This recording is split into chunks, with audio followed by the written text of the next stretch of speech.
জামাত ইসলাম 1952 সালে ভাষা আন্দোলন পর্যন্ত ছিল, তারপরে ছিল না কেন? 69 পর্যন্ত জামাত ইসলাম, নেজামে ইসলাম সবাই ছিল। ড্যাক পর্যন্ত জামাত ইসলাম ছিল। ড্যাক নাম শুনেছেন?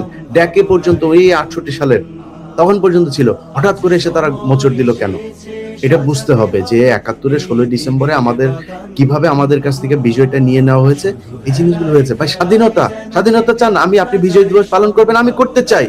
আপনার চাইতে আমি অনেক বেশি স্বাধীন আছি। আপনি স্বাধীন? আরে ভাই 15 বছর 20 বছর বিদেশে বসে কামলা দেন, এটার নাম স্বাধীনতা? আপনি ঢাকা মেডিকেলে যান একটা ট্রিটমেন্ট নিতে, বড় লোকেরা সব এয়ার অ্যাম্বুলেন্সে নিয়ে যায়, তারপরে ট্রিটমেন্টে যায়। আপনি ট্রিটমেন্ট নিতে পারেন? আপনার লাথি দিয়া ফালায় রাখা হয় মেজের ভেতরে, 2 দিন পরে ডাক্তার আসলো না আসলে নাই, মারা যাবেন না বাঁচবেন, এটা নিয়ে সরকারের কোনো কিছু নেই। এটার নাম স্বাধীনতা?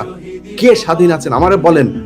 সীমান্তে যান আপনি, আপনি কি কোনো আর্মস নিয়ে গিয়েছিলেন? আপনারা ধরে তারপরে গুলি করে মেরে ফেললো কেন? কিসের জন্য?